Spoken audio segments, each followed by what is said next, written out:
The boss jock has entered the building.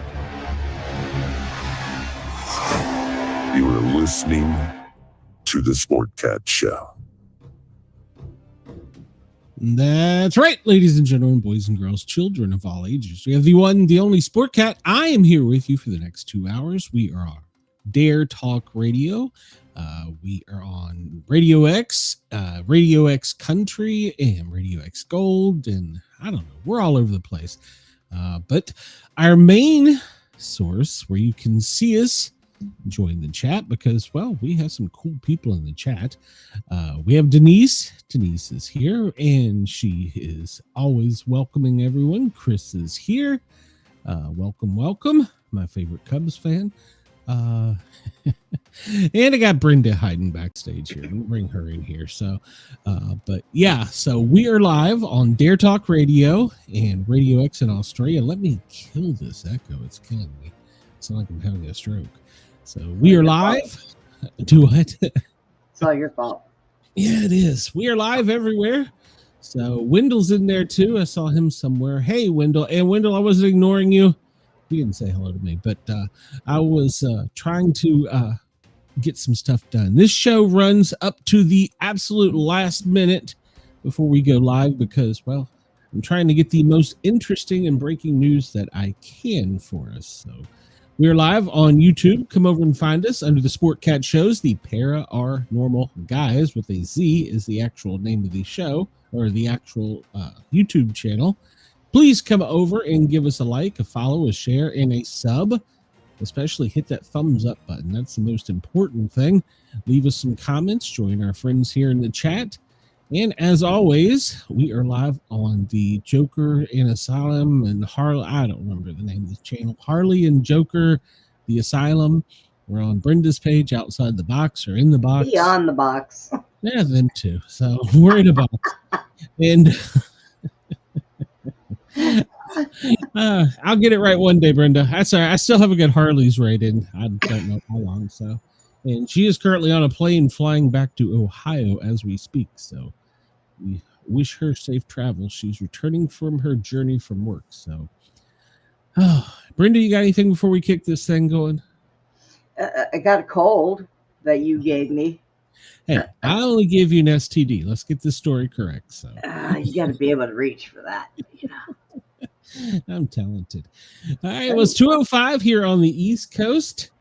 It is 1:05 in Chicago. Denver, it's 12:05. LA, well, it's 11:05, and you're shaking and rolling out there, I saw, right before we went live.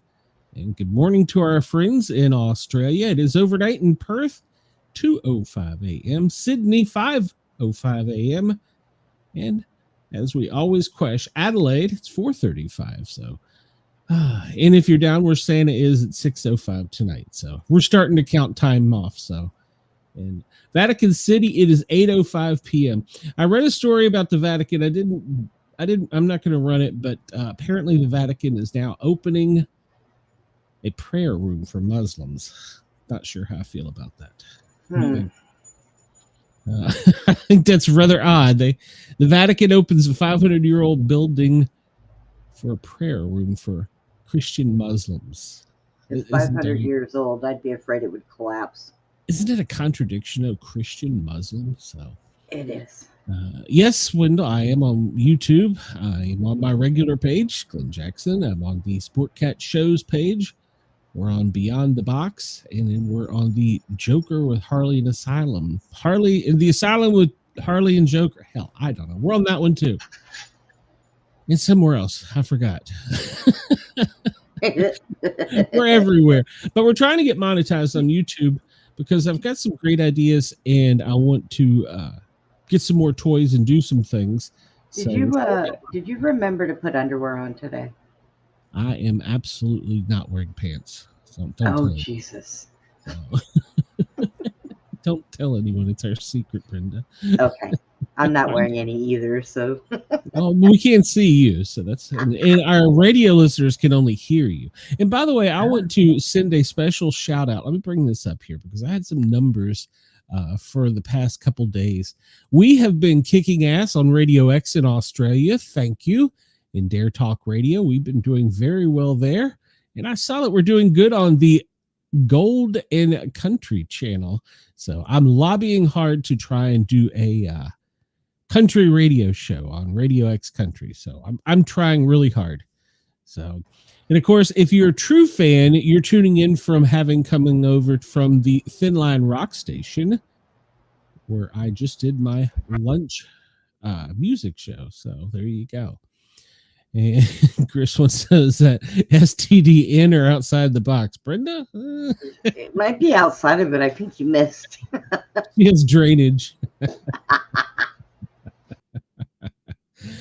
Okay. Well, let's just move on. So we're looking up at the sky today, and we see that, well, we're getting closer to that beaver. It's 21% illuminated right now. The moon is at a waning. Good Lord. It's a crescent moon. It's only 21% illuminated. We're getting closer and closer to the beaver. Aren't you looking forward to the beaver? You're looking forward to the beaver, aren't you, Brenda? It looks like a toenail. That's what that looks like. I'm not sure why I brought this picture up, but there you go. I'm still looking for where in the heck that 3-eye atlas is. It's they're hiding it from me. So it's past Mars but behind the sun.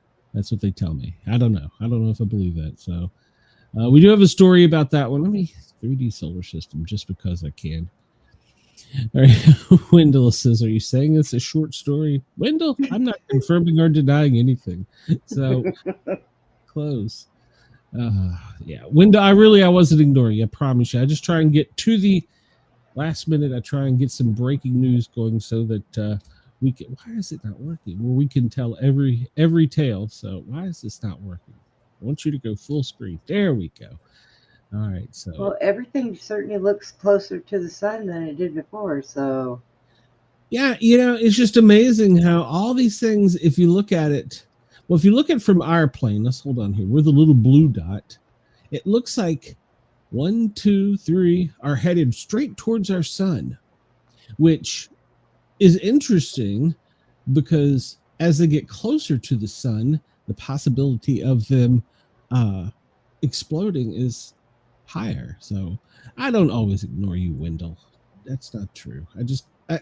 Wendell, I have got emails I haven't answered from last week. Wendell, go touch grass and hug a tree, okay? Well, he's dying to get me and you on a show, and I respect that. I'm looking forward to doing that. But like yesterday, I did the show. We were up to the last minute because I was trying to get the breaking news for the show with Secretary of War Hegseth's plane, and then as soon as I left that, I forgotten I had a meeting with the Metro Fire Atlanta Fire Association I'm with. I'm actually a board member, believe that or not. And so I had that, and then I went straight into my regular Wednesday night show. And today I got an online doctor's appointment immediately following this. So it's just I can't seem to get caught up. I really can't. And I don't know if it's me. I don't know. I really don't know. I'm struggling at the moment to figure out how come there's not enough hours in the day for me. So, and I haven't even been on Facebook in 48 hours. That's saying something. Yeah. That's really saying something because Facebook is my jam. And I've been told that I need to go live on TikTok. So I'm going to explore it. I'm not sure that I'm going to do it, but I am going to open up a TikTok shop for some of the things I do. So we'll go with that. We'll leave it at that. But let's see. Where are we going here? Let's go into on this day in history. Is that where we're going next, Brenda? Yeah. Let's see. Then we get the news. And then we go into our regular stuff. I got space weather, but I'm just not. I don't know. So, all right. So we'll go this day. Wendell said, it's too bad we can't post pictures on chat. Well, Wendell, I don't know that we want to see pictures. Yeah, Wendell, we don't, yeah. Wendell, you can message them to me, and if they're appropriate, I will show them. How about that? They won't be appropriate. You know that. Chris sent me some pictures yesterday celebrating the Beaver Moon. I was very excited about. So, 1900, Great Britain and Germany. No, I didn't send you that one. Signed the Yanks Agreement, agreeing to maintain the territorial integrity of China and support the open door policy called for by the U.S. Secretary of State. In 1934, Mao Zedong and 25,000 troops began their 6,000-mile-long march from the south of China to the north and west. The Cuban Missile Crisis begins as President John F. Kennedy is shown photos confirming the presence of Soviet missiles in Cuba. And if anybody remembers, my father was actually in the Bay of Pigs, one of the ships surrounding Cuba. 1978, Polish Cardinal Karol Wojtyła is elected Pope John Paul II. 1998, former Chilean dictator General Augusto Pinochet is arrested in London on a Spanish warrant requesting his extradition on murder charges. What picture did you send me today, Wendell? I'll be honest, I probably haven't seen the picture. All right. Oh, yeah, I've seen that one, talking about the firefighters. Yes, I've seen that one, Wendell. Let's see. Today in film, 1923, Disney Brothers Cartoon Studio is founded by brothers Walt and Roy Disney in Los Feliz, California, beginning what has become the Walt Disney Company. 1912, Arnold Schoenberg's Piat Lunaire, you're supposed to pronounce that stuff for me, premieres in Berlin. Today in sports, the Black Power salute. 1968, Americans Tommy Smith and John Carlos famously give the Black Power salute on the 200-meter medal podium during the Mexico City Olympics to protest racism and injustice against African Americans. Brenda, did you know findings are published of a neutron star collision that occurs 2 months prior on August 17th, the first cosmic event observed in both gravitational waves and light, confirming that heavy elements such as gold results from such collisions. Did you know that? I did not know that. Yeah, it's true. Well, I need more gold, so it needs to happen again. 1793, Marie Antoinette is she's killed. She's executed. French revolutionaries execute Marie Antoinette by guillotine at Place de la Revolution in Paris. The 37-year-old Queen of France, Antoinette, was condemned to die. She was convicted of high treason just days after her husband, King Louis the 16th, was also executed by guillotine during the French Revolution for the same crime. Her last words after wasn't she the only female beheaded by guillotine? I think so, but were you going to say her last words after being beheaded? Yes, her last words after stepping on the executioner's foot. Well, pardon me, sir, I didn't mean to. Schlump.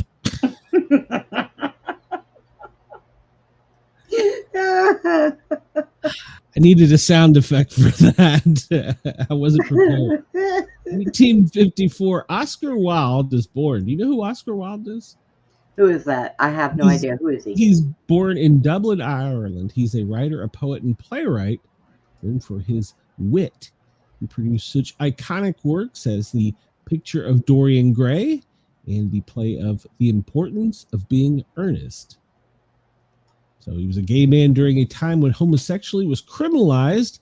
He was arrested in April 1895 for sodomy and gross indecency just 2 months after The Importance of Being Earnest, and only days after he lost a libel trial against a man who had publicly called him a posing sodomite.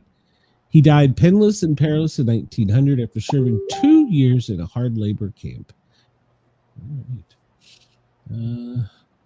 What did somebody send me? Wendell sent me something else. What's a cool graphic, Wendell? 1859, Josh Brown raids Harper's Ferry. He led a federal armory in Harper's Ferry, Virginia. It's now known as West Virginia. We kicked him out. An abolitionist, Brown had hoped for starting a revolt among Southern slaves to abolish slavery for good in the United States. He'd even drafted a new constitution that outlawed slavery.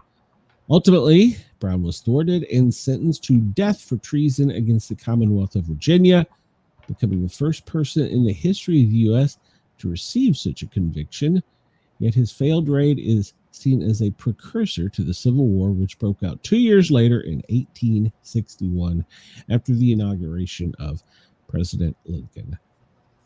1869, the Cardiff Giant was discovered. Cardiff Giant was discovered in Cardiff, New York. The stone giant was 10 feet tall and seemed to be an ancient petrified man, but it was a hoax perpetrated by cigar maker George Hall, who wanted to mock biblical literalists who believe that giants once walked the earth. Still, it fooled thousands of people who traveled from across the United States to pay Hall for the novelty of bearing witness to the figure. When the fraud was later exposed, people flocked to see the stone giant when it was shown at the 1901 Pan American Exposition. Go ahead, Brenda. I said they did. They did what? It is. It's all in the Bible. It's like dinosaurs. They don't mention dinosaurs in the Bible, but however, they do mention dragons. Yeah, and we have found the bones of giants. So, yeah. 1888, Jack the Ripper's From Hell letter is delivered. We've talked about that one before. That's where he sent part of a human kidney. Oh yeah.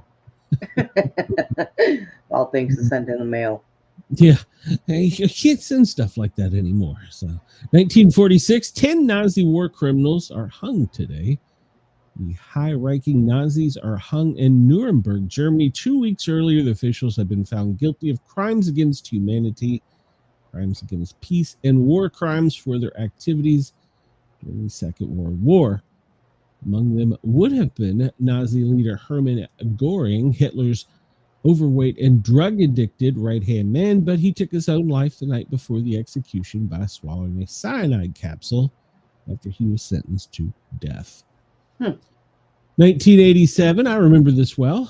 Baby Jessica is rescued from a well. Jessica McClure, nicknamed Baby Jessica, is rescued from a well in Midland, Texas. The 18-month-old girl had fallen into the well 58 hours earlier, prompting a media frenzy as audiences watched the rescue attempt on TV. She was hospitalized following her rescue and lost a toe to gangrene, but was otherwise unhurt. 2 years later, she met President George H.W. Bush at a ceremony in the White House, during which the president held her for the cameras while she stole his glasses to try them on herself. I'd like to follow up and see how she is. 2016, Dennis Hoff, a Nevada brothel owner and reality star, dies at one of his brothels at age 72. Despite his death, Hoff won an election for Nevada State Assembly over his Democrat opponent several weeks later. So you can be elected and vote when you're dead if you're in a certain party. So my mom did. My mom passed away in 1998, yet she voted in the 2020 election. Don't ask me how that happened. Well, Tiffany voted in Florida, so and she clearly was a resident of Tennessee. Monica says 2 years of pure hell is enough for me. I'm ready to move on. I'm not sure what she's talking about. She's moving into a new house. Oh, okay. I'm behind in the chat. Okay, I went and looked at the house and well, it's just further up. It scrolled up there. I didn't see it. I apologize. So, well, Monica, I hope wherever you're moving, it is a nice, safe place. Chris says Andy's serial killer name should be Andy the Roller. You know, Brenda, we may have to make that stick. Andy the Roller. Andy the Roller. Oh my God. And yet he still doesn't have a YouTube channel to listen to us. I don't understand. He can listen. He just doesn't have his own channel where he can comment. Well, does he listen? Sometimes. Well, I Andy the Roller, you need to be listening. So, Yeah, if he's laying down in bed, no. If he's sitting up and on the computer, yes. oh, okay. All right, so I found this last night while looking for other things to put on the channel here. This day trivia, October 16th, is a interesting site. We're not going to do the trivia unless you really want to, Brenda. I mean, do you know Gilligan's first name? Gilligan's first name? Oh my God! Wait a minute. Dennis? No. Dennis the Menace. All right. Dennis the Menace was Gilligan grown up.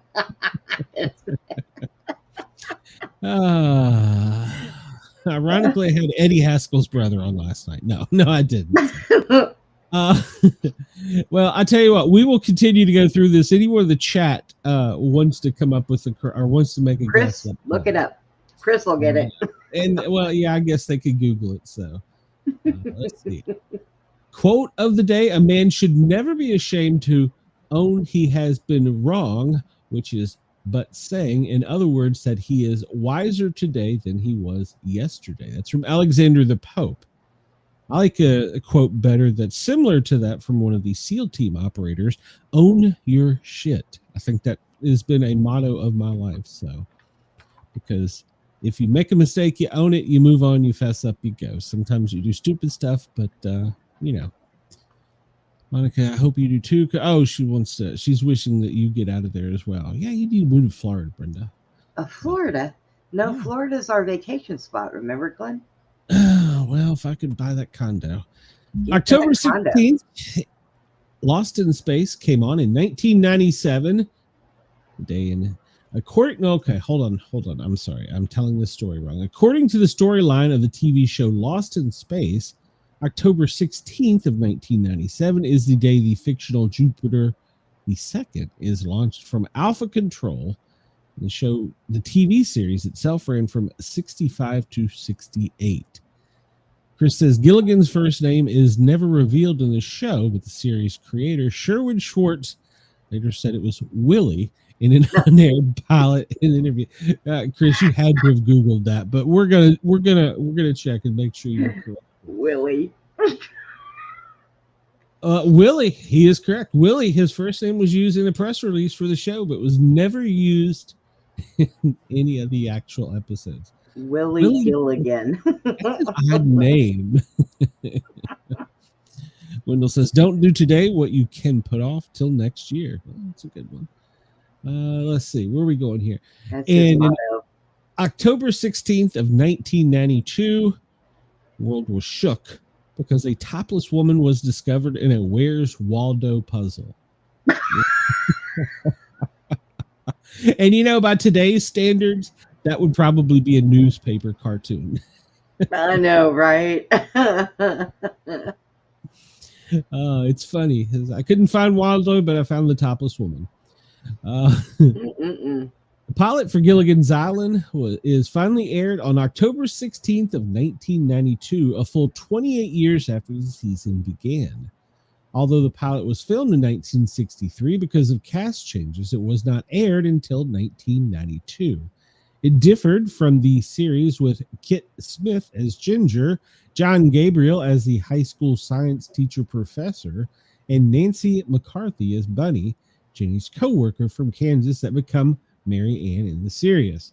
Some more Gilligan's trivia. The skipper character's name was Jonas Grumby. Oh no, we've already answered this. What was Gilligan's first name? Willie. That doesn't. Willie Gilligan. If you're going to make up a name for a character, that doesn't even sound like it flows. Willie Gilligan. Dennis Gilligan would have been better. Just saying. Here's some Killeen, Texas history. The Lubby's Cafeteria Massacre. George Hennard drives his pickup through the front window of Lubby's Cafeteria in Killeen and opens fire with a semi-automatic, killing 23 people and wounding 27 others before unaliving himself. As he was shooting, he was heard to yell, "All the women of Killeen and Belton are vipers. This is what you've done to me and my family. This is what Bell County did to me. This is payback day." You know, right next door to the Libby's where that happened, there was a convention center, and it happened to be a police officer convention that day. And believe it or not, they got there like all they had to do was run across the parking lot. Didn't take them any time at all. But every year on this day, people go there. It is now a Oriental restaurant, or it's like a buffet. Okay. And the families of those people, they go there every year today, and they all sit in a big, large group and they eat together every year. Wow. Interesting. They'll be there today. That's not far from you, is it? Nope, right around the corner, actually. Wow. All right. I don't remember that, to be honest with you. I don't know where I was in 91, but I don't remember that. Actually, I was in Virginia, but I don't remember hearing that. I didn't follow the news. Monica says her doctor started on her new med a couple days ago because she's been so depressed from not just dealing with the house falling apart, but a slumlord who don't want to do anything. So I don't notice. So I don't notice side effects. Oh, okay, gotcha. Well. Oh well, you need medicine to help you through. Yeah, and those slumlords, well, I know how those run. Whew. Yeah. God, I want to be one day when I grow up. You're an idiot. 16th of 1928. Well, that's what I told Mrs. Sportcat. If I buy the condo and we're completely unhappy, we'll just rent it out. I'll be a slum landlord. In 1928, a patent is awarded on this day for a practical light bulb frosted on the inside. As a practical joke, new employees at the GE National Electric Lamp Company were assigned the task of making a practical light bulb frosted on the inside, as it was believed impossible to do until new employee Marvin Pemkick was assigned this task, and he did it. Don't you just got to paint it? I don't know. Maybe it seems too simple. The first commercial radio license was issued today in 1920 for KDKA. It was intended to operate as a private radio telegraph between Westinghouse, East Pittsburgh, and other facilities to avoid the business expense of paying for telegraph and telephone lines. But after the success of its broadcast of the November 1920 U.S. presidential results, it began providing regular entertainment programs. And did you know it is the actual station, that it is the only actual station on the east side? Because if you're on the east side of the Mississippi, you don't have a K call, you have a W call. If you're on the west side of the Mississippi, you have a K call. And it is the only station that has a K call, KDKA, in Pittsburgh. To this day, it's been grandfathered in, and they are still operating. That's where Monica's from, is Pittsburgh. Okay. Yes, Pittsburgh. That's a great city, actually. Iraq War. I'm not a Steelers fan, though. The Iraq War on this day in 2002, the joint resolution to authorize the use of the United States Armed Forces against Iraq is signed into law by President Bush, authorizing what was soon to become the Iraq War. 1992, the Flavor Saver tomato becomes the first genetically altered plant approved by the USDA for growing and transport without a special permit. And it went downhill from there. Yeah, I don't think I ever have one. 4,250,000. Well, in Tennessee, you got the Granger County tomatoes. Let's see, 4,250,000 a day. John Hagen marries Roxanne Pulitzer. This caused his mother to cut him off from a $200 million fortune. He filed for divorce on December 2nd. And that averages out to $4,250,000 a day. Good Lord. I would be single. I would stay single for that. So you better be quiet. Your wife might be listening. Mrs. Sportcat never listens to my shows. October 16th of 1985, magicians Penn and Teller magically produced 500 live cockroaches and let them loose on the Late Night with David Letterman show. Oh my God. I remember that. Letterman had asked that they come back and play a mean joke on him, and that was the joke. All right. where the hell do you come? How do you keep that in your pocket? So, Right. She says there's a Pittsburgh in Texas. She never knew that. I didn't either. Oh, This day in 1978, Pope John Paul II is elected, the first Polish pope. And we talked about that. Ann Landers, the Ann Landers column gets a new writer, Esther Pauline Friedman. Her twin sister was the original Dear Abby columnist. Hmm. 1925. What is that? Evolution is banned in Texas. Textbooks containing Charles Darwin's theory of evolutions are banned in Texas by the state board. Book board. All right. That's just silly. We talked about that. And today in 1833, British tennis pioneer and inventor of the modern lawn tennis is born. All right. Suzanne Summers, born October 16th, 1946, from Three's Company, if you remember her. I remember her. Yeah, she was. Chrissy Snow. And she went on. No, was that her name? Chrissy? Yeah. Yes, it was. She went on and she had the Thigh Master, and yeah, she was pretty popular afterwards. So she died in 2023. Fred Turner was born today, a Canadian singer with Bachman Turner Overdrive. Taking Care of Business, 1974. You ain't seen nothing yet. Number 1. There's too much that happened. Barry Coben, American TV actor from Northern Exposure, was born today in 1940. Andrew Chichelko, a Russian serial killer, was born in 1936. Angela Lansbury, we remember her fondly. She was born this day in 1925. Eugene O'Neill, he was a famous Pulitzer-winning playwright, and he was born today in 1888, not 19. It's 100 years later. So, inventor of the variable pitch propeller was born today, Walter Rupert Turnbull. Did you know that? He's a Canadian aviation pioneer. I didn't care. I mean, I don't know. Yeah, well. Charge of the Light Brigade was on October 16, 1797. English soldier, he led the Charge of the Light Brigade, and for whom cardigan sweaters are born. 7th Earl of Cardigan, John Thomas Brudnell. There you go. Noah Webster. You remember who that is? Who is that? He's a schoolmaster. He's a schoolmaster, which I assume means a teacher, and he came out with the American Dictionary of English Language. Was born today in 1758.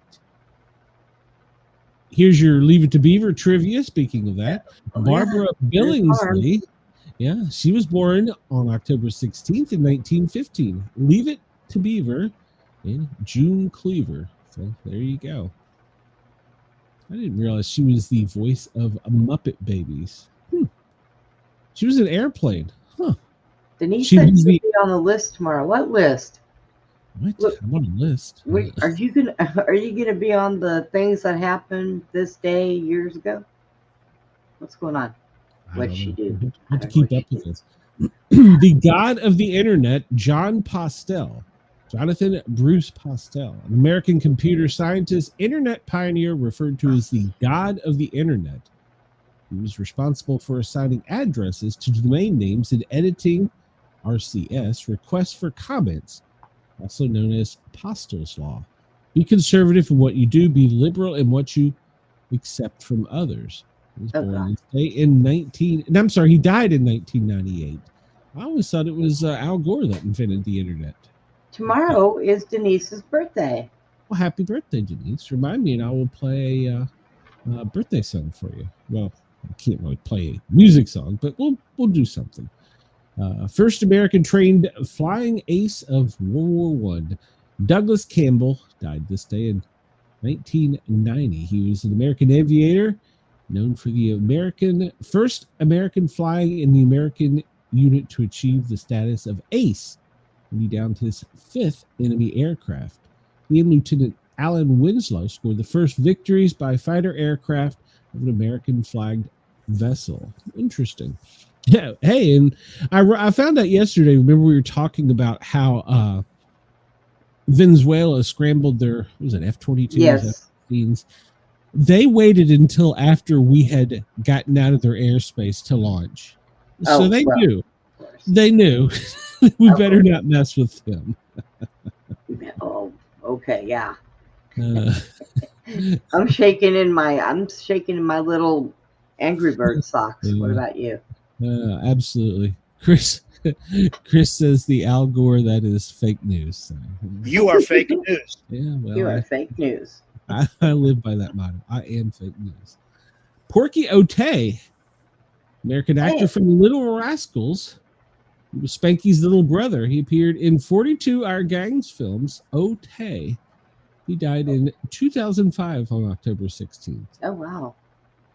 Okay. Rick Jason died October 6th of 2000. He was an actor from the show Conway, Lieutenant Gil Hanley.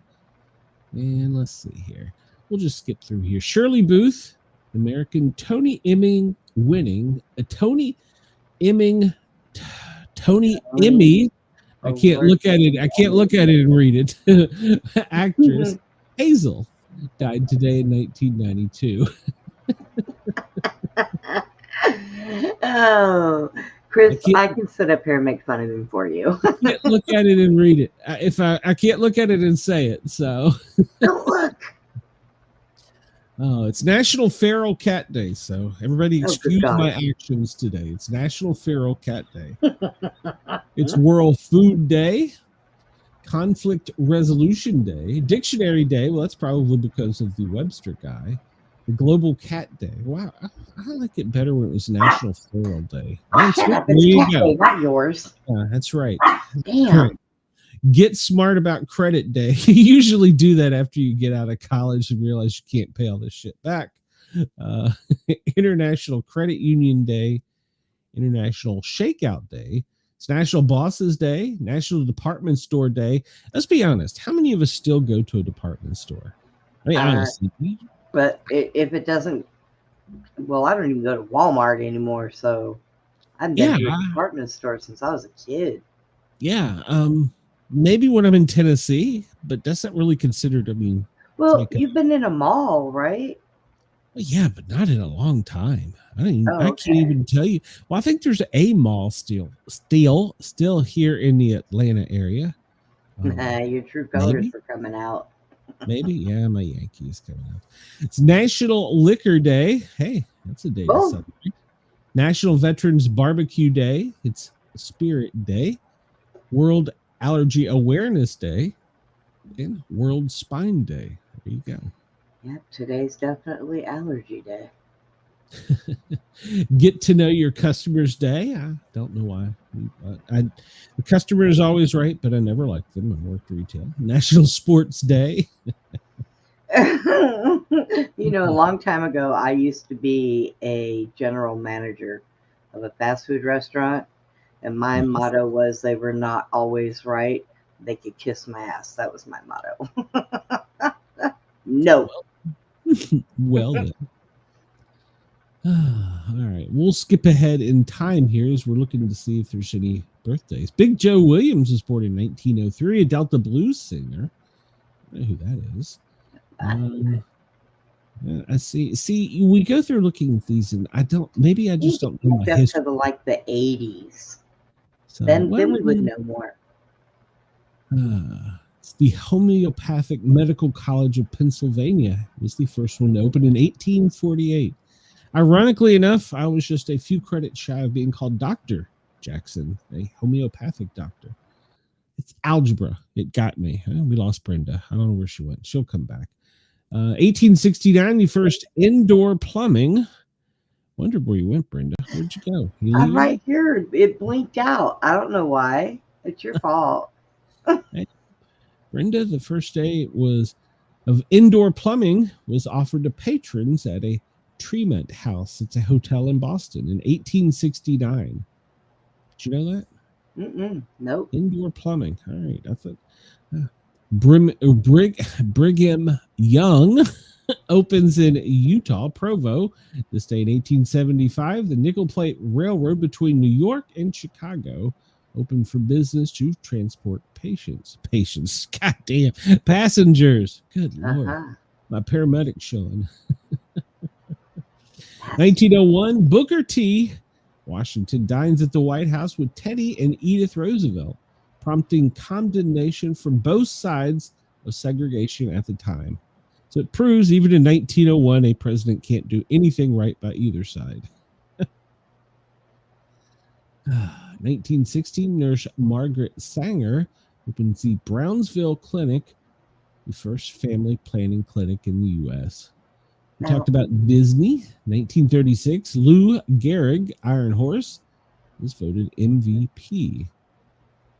National Boxing Association froze all boxing titles held by anyone serving in the armed forces during World War II in 1942. 1943, Chicago opens the new subway system. Speaking of department stores, Woolworths. You remember Woolworths? They opened this day in 1952 in San Francisco. Did you remember that, Brenda? Did you ever go to a Woolworths? Yes. Okay. But when I went, they had like the counter that had the ice cream and, you know. Chris says today is Wendy Wilson's birthday. She's the redhead Wilson Phillips. I always loved her. She was Hart, correct? Is that right, Chris? Wilson Phillips? That wasn't hard. You sure? I don't know. I saw Hart live in concert, but I don't know. Was day 289 of 2025. 66 days until winter begins. So here we go. Let's see. I don't know that I want to ask this trivia question. What can I use to get rid of a mildew smell in a leather bag? Throw it away and buy a new one. Baking soda? I don't know. I don't know why you have mildew smell in your leather bag. Get a large plastic garbage bag and sprinkle baking soda. I was just going baking soda, perhaps a quarter cup, and that will get the smell out of your leather. So there you go, Brenda. If your leather, and then you'll have baking soda all over your bag. Yeah. You know, do you want your bag to smell, or do you want baking soda? Look, you can't cure one problem with another. You throw it away and buy a new one. That's right. Just saying. All right. Full moon beaver. The full beaver moon is coming. I'm looking forward to the full beaver. So, well, if I get another one of them beavers in my backyard, we're gonna have some problems. I'm kind of concerned about you saying you have beavers in your backyard. So. Oh man. Susie got them all over her property too. She had to run a pipe for water so they would stop burying her natural spring water. Gotcha. They're a pain. Was the best day, October 16th, is to kill plant pests, mow to slow, quit smoking. You said you already quit smoking, so. Yes. I just vape now. So 289th day of 2025 and the 25th day of autumn. So let's see here. We'll just skip through. We've read most of the birthday. Italian mountaineer Reinhold Messner reached the summit of Lhotse in Nepal, becoming the first climber to ascend all 14 of the world's 8,000ers mountain peaks more than 8,000 meters, or 26,248 above sea level. In 1969, the 8-year-old New York Mets defeated the Baltimore Orioles 5-3 and becoming the first expansion team to win a World Series. And as Andy will tell you, the Baltimore Orioles haven't done anything since. So today's quote, "Yes, I'm a dreamer, for a dreamer is one who can only find his way by moonlight, and his punishment is that he sees the dawn before the rest of the world." That's from Oscar Wilde. Yeah, I found if I stay up past 3 a.m., so it's rough. So today's number 9. Countries thought to have nuclear weapons capability in 2025. United States, Russia, UK, France, China, India, Pakistan, North Korea, and Israel. We have not got confirmation on North Korea or Israel. It's suggested. All right. What else we got here? Where we go from here, Brenda? We're not doing too bad on time today, Brenda. Okay. Let's So go see if there's anything mean happening. Say what now? Let's go see if there's anything mean happening. Where are we going now? Well, let's see. At 2:31 Eastern Time, the Kremlin aide says the call with Trump was initiated by Russia. The phone call between Donald Trump and Vladimir Putin took place at Russia's request, says a key Kremlin aide. In a broadcast on Russian state media, Yuri Yushkov, during the phone call, Putin told Trump that supplying Tomahawk cruise missiles would harm the peace process and damage Russia-U.S. ties. As a reminder, Tomahawk missiles have a range of 1,500 miles, which would put Moscow within reach of Ukraine.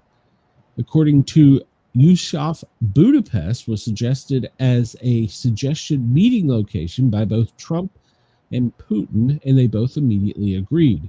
He says Secretary of State Marco Rubio and his Russian counterpart, Sergei Lavrov, will speak by phone initially, and the two countries will quickly prepare for a summit. That's good news. That is really good news. High-level Ukrainian figures already in the U.S. ahead of the Trump talks. So, yes, he's here kissing the ring, trying to get more money out of our office. I'm sorry, we're not paying all of the federal employees and funding our government. No. Yeah. Go away. Come to work, get paid. Wendell says he just Googled Brenda in her podcast and cannot find anything, but yet he Googled me and found a lot. There's a lot of me out there. So I put it in there, Wendell, in the chat. Go hit the thumbs up while you're there. I have been podcasting since probably 2004. Yeah. Not consistently, but on and off. So Donald Trump said there's been great progress made during the call, but he did not outline any. Well, he shouldn't. And they're meeting in Budapest, Hungary, which is good news. They spoke for more than 2 hours on the telephone, according to the White House. So Carolyn Levitt says the call between Putin and Trump lasted over 2 hours. Wow.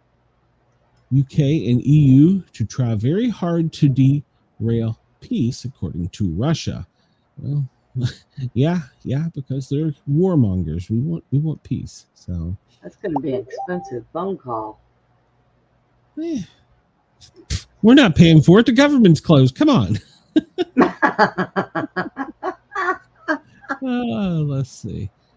Yeah, we're going back in time here, and the possibility that we're changing our stance and not going to give them the missiles. Well, we shouldn't give them the missiles. So yeah, I think that was a ploy anyway. Not only is it a bad idea for peace, it's our money. I paid for those.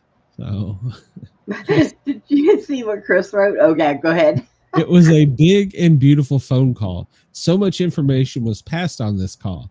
Many people are saying they have never learned more from a phone call in history. Chris, if you only could do an impersonation of Trump and could send me a voicemail that sounded that, I would. That would be awesome.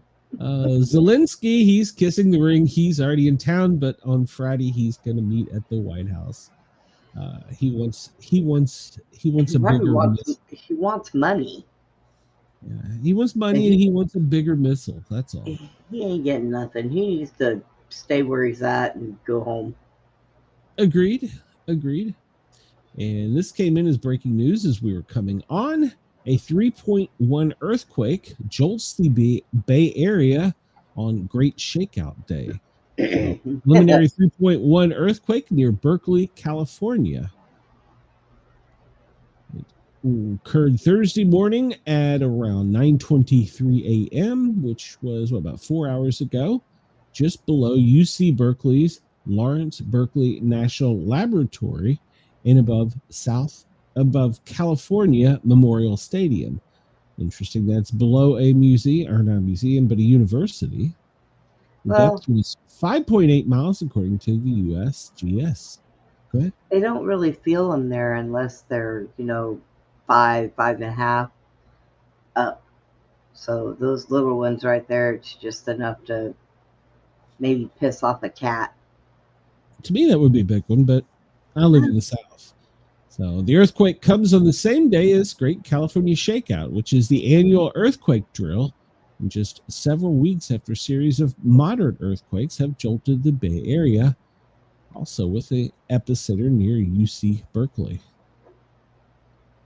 All right, and I don't even know why we have to report this story. I mean, understand it's breaking news, but I thought we were done with him, but no. Senator Mitch McConnell, he's a Republican from Kentucky. Oh, God. Caught on camera taking a nasty tumble in the hallway of the Senate office building. The 2-year-old was en route to the Capitol for voting. He grabbed an aide's side seconds before he went down. McConnell, who announced in February he would not seek another term, was quickly helped to his feet by an aide and a guard. Why do we... Wait. I happened to look up. I missed that. You're going to have to rewind it. Well, I'll make it full screen for you. So. Okay, yes. I say again, Mitch McConnell is down. Mitch McConnell is down. So. There's nothing to trip on. He did that on purpose. No, he's old. Well, I know, but I know old people that can still walk. Look here. Look at this. See the guard look at his feet. Oh my God. I am not making fun of Okay, this. so we should not be making, we shouldn't be making fun of elderly people. I don't want anybody to think of making fun of him. But look, he grabbed the guard first before he went down. He grabbed his aide. But wait a minute here. Hold on. This woman behind him. She pushed him. Yeah, I think she better have something to do with that. Look at that. Yeah. He pushed him. He's trying to ignore. He's trying to get away from her, and yet she just pushed him down. See, I need to figure out how to loop pushed this. him. Yep, there it is. She pushed him.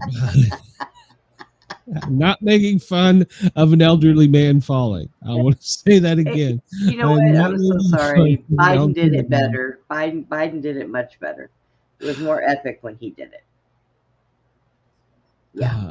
Footage was captured by a left-wing activist group called the Sunrise Movement. I don't care who it was captured by. Why does that have to even be included in the article? It's kind of funny that that's all they recorded. According to a spokesperson, he is fine. So I did not know this. The lingering effects of polio in his left leg will not disrupt his regular schedule of work. I did not know he had polio. It was a big, beautiful fall. It was. Oh my God. Chris, I need your help with that one. Yeah. Oh, here you go. Florida is suing California. What? And I got to say, I read this article and I am here for this. I stand for this. Can you do that? Orlando, Florida. Florida Attorney General James Uttenheimer announced a lawsuit against the state of California and Governor Gavin Newsom in the U.S. Supreme Court over California's sanctuary policy on immigration. The lawsuit follows the arrest of him, an undocumented migrant, for the deadly crash on the Florida Turnpike in St. Lucie County that resulted in the death of 3 people. He received his driver's license in California's. Nibs has said that. So he made an illegal U-turn. They are culpable. They care more about their love affair with illegals than protecting American citizens who are victims and suffer every day. The crash involving Singh has intensified after the sanctuary policies, with critics arguing such policies enable undocumented migrants to evade federal immigration law. The outcome of this lawsuit could have significant implications for state-level immigration policies in their alignment with federal law. Are they the ones that are getting the driver's license that say no name? That was actually New York, but California. New York is actually the worst, but California was the one where there have been the most. The most innocent victims because of their policies. Yeah. That's probably the best way of wording it. But yeah, New York was the one that no name provided. No name provided. Yeah, you're now. Now I do have a funny Tennessee story about this, but that could be similar to that. I went to high school with a kid by the name of JB. This is a true story. Future Farmers of America. I won't give his last name, but when it was time to get our driver's license, he went to THP and he put down his name as J. B. And, he didn't have a middle name, and his first name was JB. It was on his birth certificate. And this is back before the internet. And the lady at the counter said, no, you can't have that. You have to have a middle name. And so he thought he was just going to fill in the blanks. He wrote J. only, middle B. only. He got his license. It was Jonely Bonely. Jonely Bonely. Knox County, Tennessee. He was in my Future Farmers of America's class. Oh my God. Bonely. From this day forward, he was known as Jonely Bonely. I'm gonna try that when I go to renew my driver's license. I'm gonna turn around and tell them that no name provided, please. See what they tell me. J only, B only, Jonely Bonely. If anybody follows, he actually went on to be a semi-popular comedian out of East Tennessee. So, and that started his career, I bet. No, he was always the class clown, but yeah. Oh, well, as we were coming on, PayPal and Venmo are having outages, and thousands of people are unable to access their monies. So, according to Down Detector, it's being reported all over the United States. It's heavy here in the Atlanta area, out in the West Coast, San Francisco and LA, probably Portland and Seattle, and as well as up and down the East Coast. So if you're a PayPal or Venmo user, you can't get your money right now. They're down. Oops. So I imagine it means they're being attacked. So just to guess. Or they're taking your money and running for another country. I hope not. That's where I got my slush fund hidden from Mrs. Sportcat. So. Oh, you're doomed. There goes the condo. You're just now figuring that out. So. We broke this live yesterday. The Air Force jet that Hegseth was on diverted for emergency landing. An emergency landing while the Pentagon chief was traveling in Europe. The U.S. official said he was coming back from a NATO defense ministerial in Brussels en route to Joint Base Andrews when the windshield cracked. Hegseth spokesman said the plane landed safely and the defense secretary, he's war secretary, was unharmed. Why do they keep calling him defense? Didn't we change the name? Yes. It happened over the Atlantic and south of Ireland when the C-32A, a military Boeing 757 flown by the 89th Airlift Wing, declared an emergency, descended to 10,000 feet and diverted to Royal Air Force Mildenhall in England, according to open source flight tracking, which that was us. The tail number was 98-00002. It's one of the Air Force's oldest C-32s. When we back, the United States from NATO defense ministers meeting, the Secretary of War Hegseth's plane made an unscheduled landing in the UK due to a crack in the windshield. Chief Pentagon spokesperson Sean Parnell said in a statement provided to Air and Space Forces magazine, referring to Hegseth's secondary titled authorized by the Trump administration. The plane landed based on standard procedures and everyone on board, including the secretary, is safe. It's unclear who else is traveling with him. including any other high-ranking U.S. officials or military officers. So, in the past, they had no traveling press aboard. So, interesting. He's got that whole plane to himself. That's my money, buddy. You better get a smaller plane. If it's just him, get a smaller plane. So, a lot of other shows are talking about this. This is Saturday, and it's No Kings Protest Day. We're going to start seeing the fences go up in D.C. probably today, this evening, and in a lot of areas in the country for the No Kings protest. I'll be in and my they house. are preparing for a possible Trump crackdown. Yeah. Now, I would like to point out, if he was a king, they would not be allowed to have these protests. Do they not understand how this works? They don't.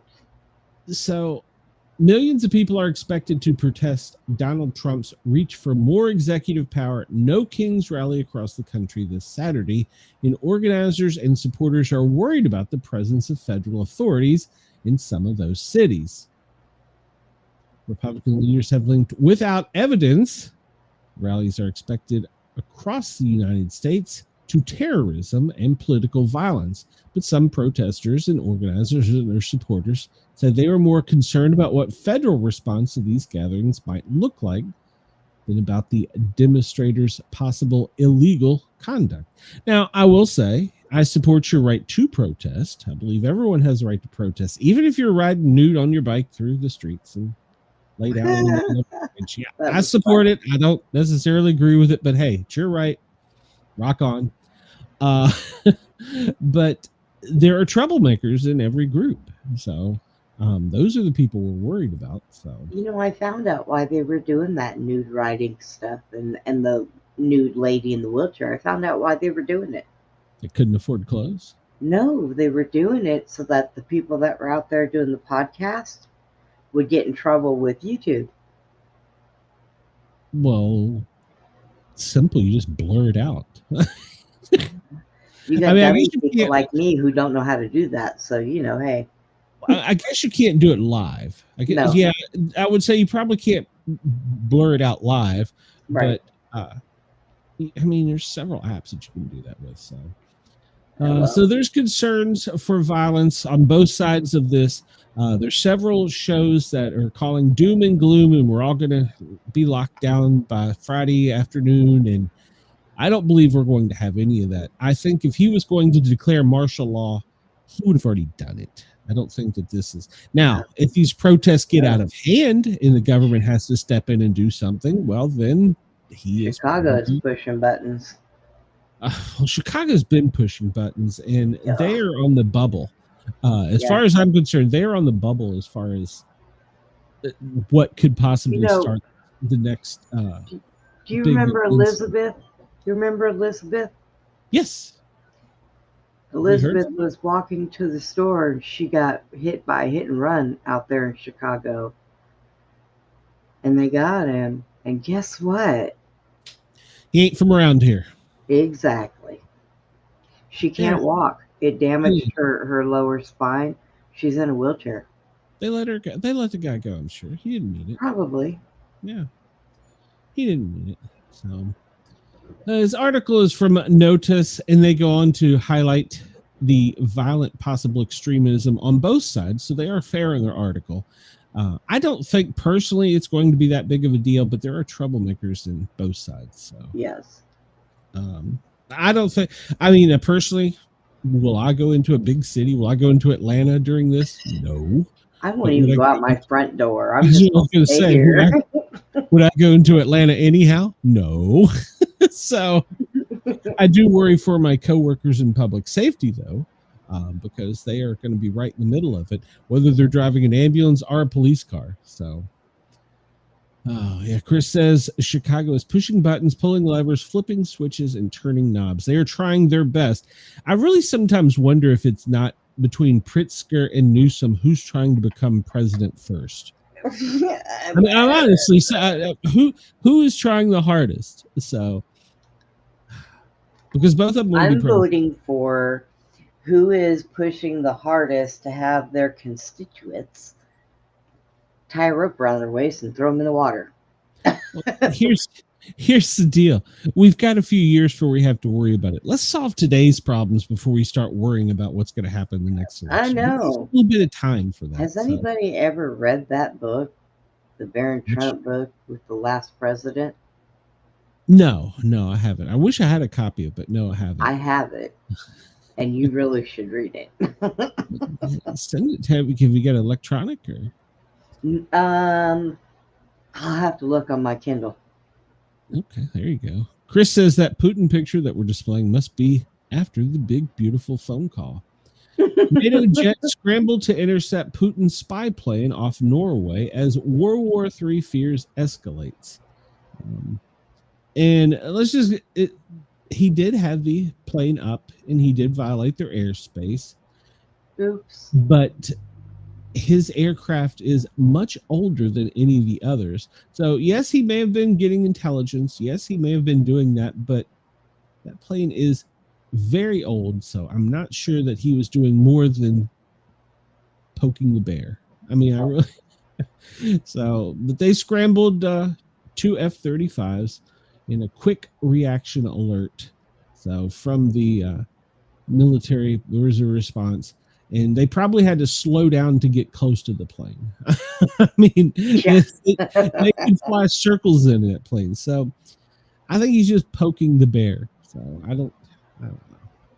Trump probably told him to do it. DHS vows deportation numbers will increase and lays out a detailed plan. On Wednesday, Alex Marlowe Show, the DH Assistant Secretary for Public Affairs, discussed deportation numbers. Congress has given us the funding to be hiring more than 10,000 new ICE enforcement officers. 5,000 have been hired, so we're certainly on our way and expect the numbers to rise. So they're saying that they're going to keep kicking them out. If you want to come to this country, great. Come in the front door. Yeah. Legally. You know? Don't crawl through the windows. Don't break down the back door. Come through the front door. Criminal alien TikTok influencer who posted an ICE raid alert. Well, she's been deported to Colombia. Mm-hmm. An illegal alien social media influencer who filmed and posted information videos about ICE raids in California was deported to Colombia last week. Tatiana Malif Martinez, a Colombian national, was arrested in August over her previous convictions for DUI, driving under the influence and illegal presence in the United States, according to ICE. 24-year-old TikToker had been posting on on TikTok about ICE activity. And, well, guess what? She got caught up in the raid herself. And she was here illegally, and she was a criminal, and she was sent home. So I don't know that she'll be able to use TikTok over there. You should enjoy your freedoms while you're here, lady. So yeah. Yep, she's been kicked out. So I hate that. But you know what? You broke the law. Get out. Sorry. It doesn't seem like it's that hard of an issue.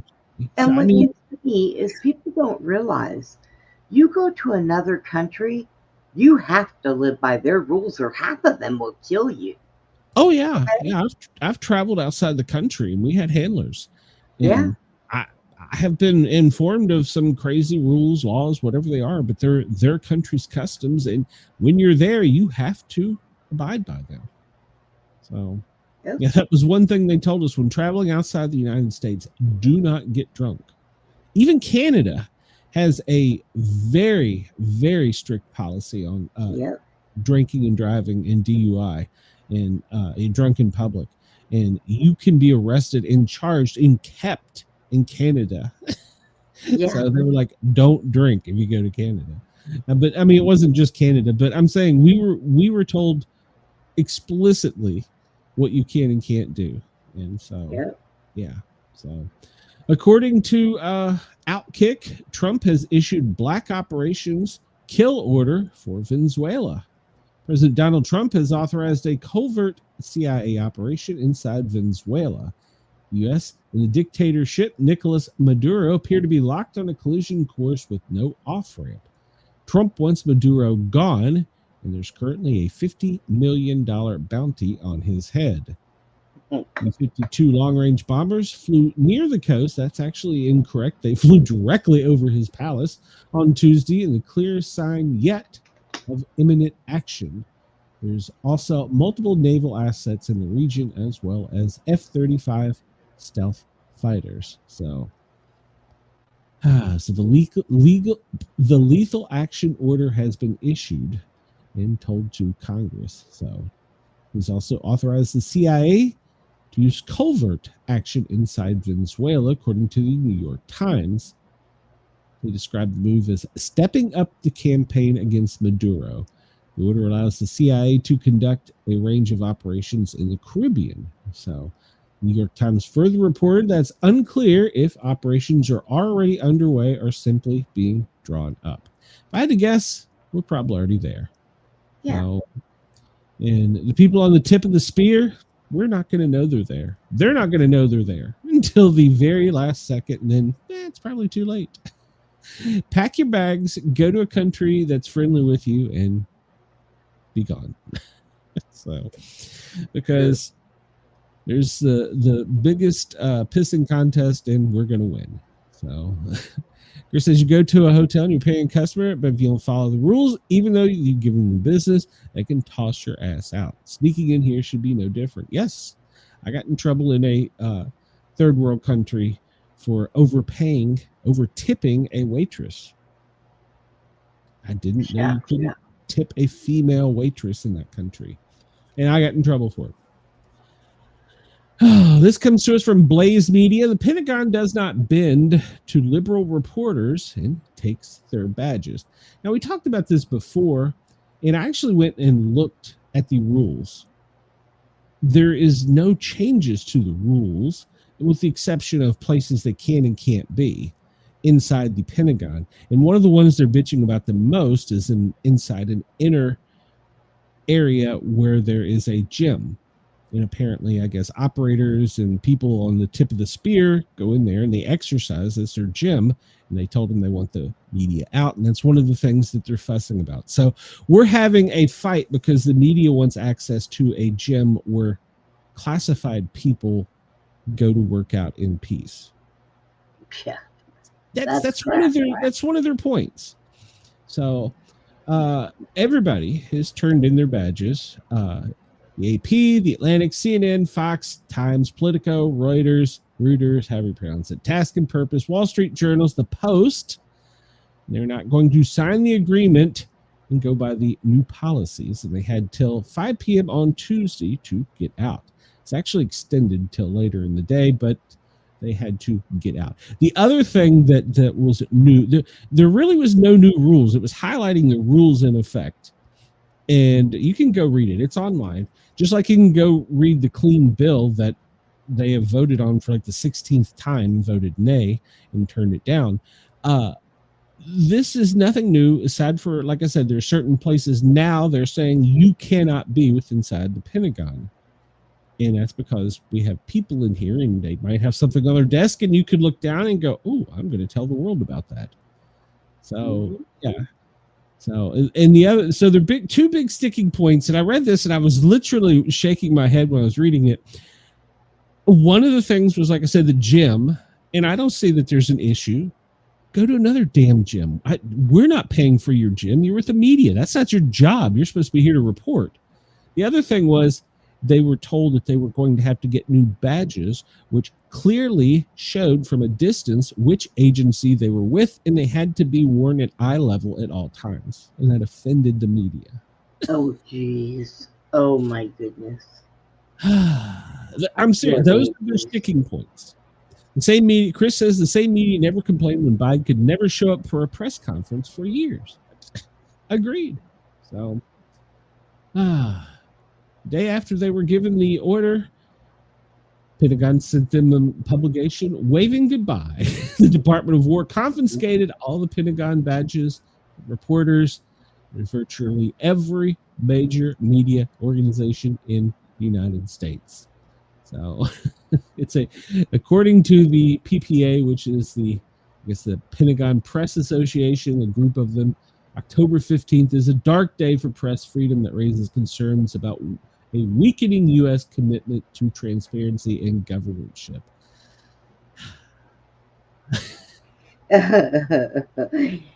I just get left speechless. There's so much stupid.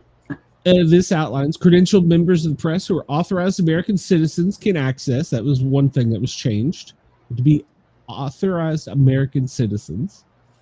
They must ensure their press credentials are visible and worn above the waist while inside. These are their points that they don't like. They cannot roam around various locations within the Pentagon without an escort from authorized War Departments.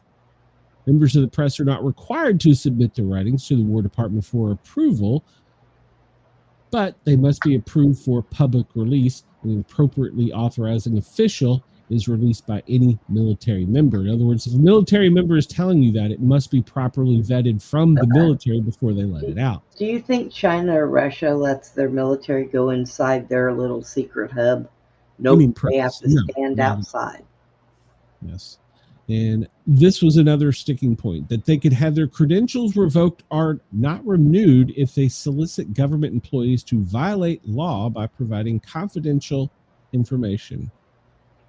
Those are their sticking points. So they want their gym. They want to be able to wander wherever they are. And if they ask somebody, hey, can you tell me this off the record? They can't get in trouble. Yeah. I say just go ahead, keep their badges. And if they want to know anything, wait till somebody comes outside and gives them a briefing of it. Here's the thing. It's really not new news. This happens under every new administration, new secretary, and they have to sign the agreement to get their credentials. And like I said, the only new things are they're not allowed free access. And if Bob Smith, the private from the Department of Army, speaks to you and tells you that this, and this, before you publish it, you must verify that it's true and that he has the authority to actually tell you that. Now, I'm not a trained reporter, but that sounds to me kind of like what reporters are supposed to do. Right. And you know, they're just they bring it to people's attention so that they can make it seem like it is something new and that this administration is bearing down on them when it is something that they have to go through every time. Yeah, and there's a few new things in there, like the American, you got to be an American journalist, so no foreign press, which I don't disagree with. And like I said, that they can't go to if you have people who are on the tip of the spear doing things for a country that we don't necessarily want out there, and they want to work out inside the Pentagon, I think that's their prerogative. We are not paying for the media to have access to a fucking gym. I'm sorry. Get over it. You know, go to LA Fitness, go somewhere else, spend your own damn money and don't waste mine. These things that they get there, they're upset at that. In the badges must be at eye level. I'm not even going to address why that's an issue. Just use your freedom of imagination. So this comes to us from Vox, VOX. What is behind the news? There may be alien technology, mysterious comment that has surprised even scientists. It did something yesterday too. The comet tail turned towards the sun. Yes, you heard me correctly. The tail of the comet, which is what it sounds like, it's the tail, it physically moved and pointed towards the sun, deflecting the energy coming from the sun at it. Interesting. Strange celestial body called 3I Atlas is passing through our solar system and has sparked a debate that ranges from scientific laboratory to online forums of cosmic conspiracy theories. I heard one that CERN was already in contact with them through opening a portal yesterday. I was like, yeah, I don't know if that's true or not, but okay. Well, that would explain why you can't find it. Well, that's true. It's here. You can see it. You go online. It's not there. Where did it go? So, the Harvard professor is also an author of the book Extraterrestrials, known for his unconventional ideas. He's published several pieces this year suggesting that it may not be a natural event. It may be an extraterrestrial intelligence. He points out that the trajectory is extremely regular and aligned with planets, as if it's been carefully chosen. No accelerations other than gravitational ones have been observed, meaning the body is more stable than a regular comet. There's an unusual ratio of carbon dioxide to water that may indicate unnatural material. And he emphasizes that he is not announcing the arrival of aliens, but urges that science must not be afraid to test these bold hypotheses. So NASA and many astronomers say it's a comet. So the orientation of the orbit is not so unique as to rule out coincidence. The missing accelerations can be explained by the fact that the object is emitting heavier dust. So in other words, it emits heavier dust and speeds up, and then it slows down. So far, no metallic structures or artificial signals have been detected. It did turn a light on and shine it on Mars, though. So Yeah. and once it was hit by the first solar storm, it changed color. So Denise, I asked her to come on. I needed a partner in crime. So but all right, so that's it for our alien news. We heavily await October 29th for our alien overlords to come get us. So Please. please come get us. Save us from these people in charge. I know. They should plan No King's Day to coordinate it with October 29th to be No Alien Day. Well, he probably can't say that. No. Aliens Day. It'll happen No though one day. Extraterrestrial Aliens Day. How about that? Yeah. No see-through little green men with long fingers. Yeah, how are they going to hold a Coke? I don't know. Will they use a straw? Yeah, that's what we can do. We'll run out there to Atlas with signs that say, "Here, have a Coke and smile." There you go. So, wouldn't it be funny if we discovered that this is actually a ploy by Coca-Cola to sell more Coca-Cola? You know? Stranger things have happened. Yes, they have. And Coca-Cola has done something. So, well, and Oreo. Have you seen the new Oreo cookies? I got like 50 of them. Chris says their speed up and slow down dust theory is horseshit. I agree. It's like taking a poop. You feel lighter after taking a poop, so you go faster. I just made it simple science. They made new Oreo cookies that are after the Stranger Things upside down world. Is it white on the outside and black on the inside? Well, they look orange, like Halloweeny. Okay. I haven't seen these. My mother is the Oreo queen, so if there's a new Oreo out, she has to have it and try it. And while I was there in Tennessee, I think like 8 different ones came out, and some of them were so horrible. I was like, "Why did you buy like a cinnamon Oreo? Why would you buy a cinnamon?" Yeah, no, cinnamon don't go with Oreos. Yeah, it was cinnamon and mocha. Yeah, it was not very good. I don't remember the exact name of it, but yeah.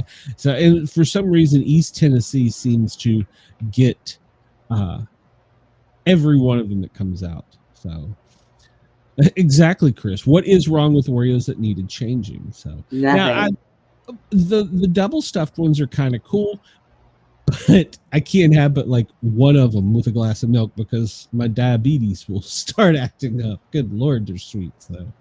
Well, I usually will take some insulin, and then I'll get a half a glass of milk, and I'll get about 3 Oreos, double stuff, and then I'm done. Can't have no more. I'm not a diabetic, but after having one of those double stuff, my God, through the roof. So I haven't got to the point where I'm supposed to check my sugar. I have a meeting with the doctor today that may change, but that used to be my go-to sweet once a month. We always had Oreos in the house once a month.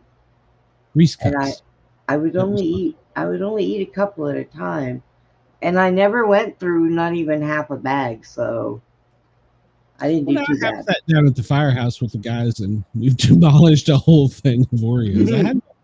I'm not going to say I've never done that, but my go-to is always, of course, my mother being the chef or cook, baker, whatever.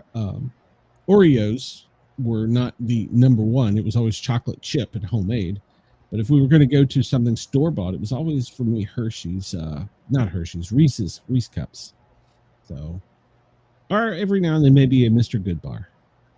But I think I seen a thing where they said they were combining Reese cups with Oreos. yeah, they did. They weren't very good. It had an Oreo bottom with a little bit of white and then the peanut butter and chocolate. And it was, once again, it's too sugary. I don't like that. So yeah. No chocolate chip. If my favorite cookie is chocolate chip, and I guess my second favorite would be just a regular Oreo. So. Well, FEMA is operating on a limited budget, so they didn't get their daily operations briefing to the president this morning for Wednesday. They're a day behind. There's one guy in there. Yeah. What's his name? Bubba Gilligan. He's the one. And the only person he reports to is the president, so it's hard for him to keep up. So he's at this point he's like, I'm not getting paid for this shit. Why am I here? So the only thing that they are monitoring as of yesterday, which would be today, rain and thunderstorms in southern Colorado, New Mexico.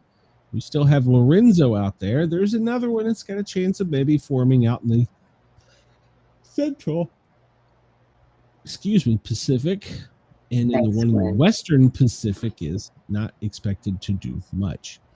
Coastal flooding in Alaska. We talked about this for the past couple of days. They have been getting their asses handed to them up in Alaska with the typhoons and heavy rains. So that is going to be an issue. And so we will take a closer look at much more recent information than this. The president's public schedule today.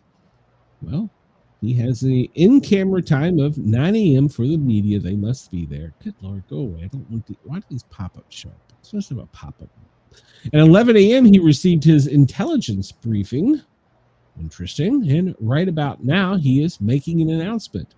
Well, let's go find out what this is, because yesterday it seemed like an important announcement. This came out from a judge. They ordered that they must wear body cameras. Okay. I mean, okay. I don't have a problem with law enforcement officers wearing body cameras. Me neither. 34 minutes ago, the Kremlin hails Putin-Trump call as frank and trusting. So there you go, Chris. They said it was frank and trusting. That's not American words. That's the Kremlin. Beautiful, frank, and okay. Chris can work that out for me. Yeah. Trump calls for countries to oppose special fee meant to reduce fossil fuel usage in container ships. 35 minutes ago, Thune says Senate will consider Russia sanctions legislation. Why are they going to do that when they can't even agree on how to pay our government? So 38 minutes ago, military retirees criticized possible National Guard deployment to Chicago. You retired. We don't care anymore. So does that mean coal sales in western states has fallen flat? Oh. Energy Department offers $1.6 billion loan guarantee to upgrade power lines across the Midwest. Now, hold on a minute. Wasn't a previous administration, they didn't like make America great again, but it was something about dealing with the infrastructure. Wasn't that a previous administration's thing they ran on? I don't remember what they called it, but they were going to make the infrastructure more secure. Well, why are we just now putting 1.6 billion? Build back better. That's it. Build back better.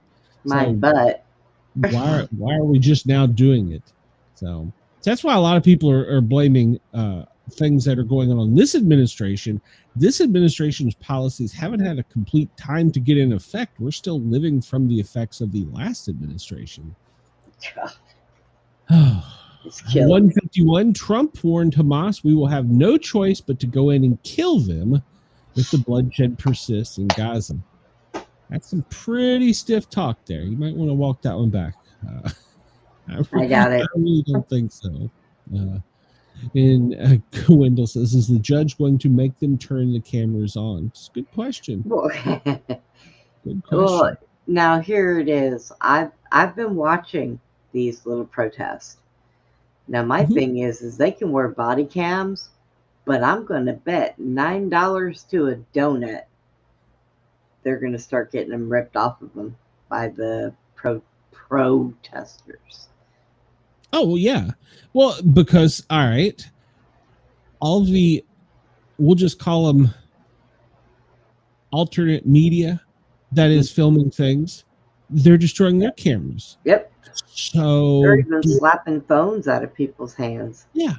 Yep. So do they, I don't know. We'll see. And I have no problem with officers wearing body cameras, because even if they are an ICE or Homeland agent or whatever, they still have to operate within the law. They should hold them, yes. So the judge has permanently blocked Trump's administration from withholding $34 million to protect New York transportation from terrorist attack. You probably shouldn't have done that. Trump says he was on the phone with Putin. That was 11:40. We know now that was a 2-hour-long conversation. Details on body cam for Chicago area immigration agents are discussed. So, yeah. So, first off, who's going to see the footage? Who's going to oversee it? Like I said, I have no problem with doing it. I think it's, if anything happens, they can turn around and say, well, we need that body footage, Yeah. It's not like somebody's going to sit there every day and go through all of their body cams. Now, I do know a police agency just outside of Metro DC that has a civilian board that watches every officer's body camera that is filmed. In other words, if they turn their body camera on, a civilian review board will be viewing it. I don't know that I think we should go to that extreme, but the civilian review board is not all funded. A lot of it is volunteer. Look, they're not paying. Yeah, because they're not paying FEMA, so I could volunteer to do that from my home. Well, no, FEMA is funded.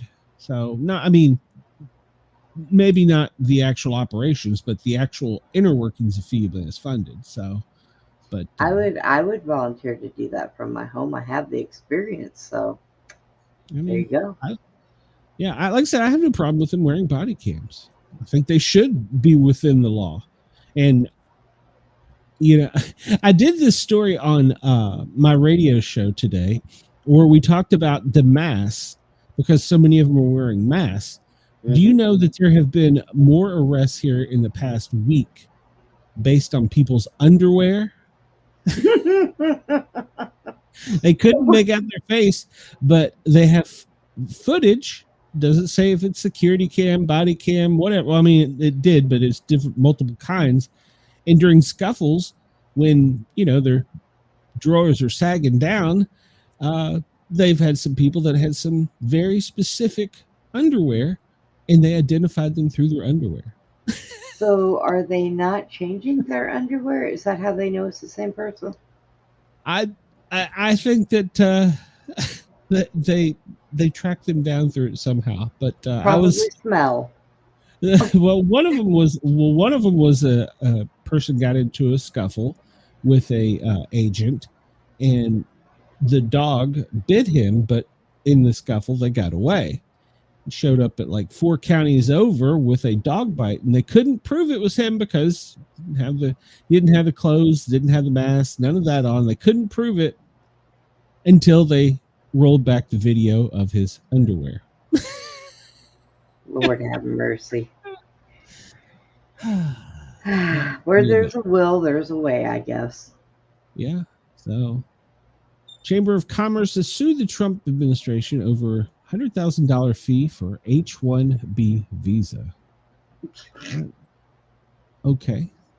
The Chamber of Commerce, the country's biggest business lobby, has filed a lawsuit against Trump for $100,000 fee is imposed on new applications as a popular kind of foreign work visa. Okay. Let's see.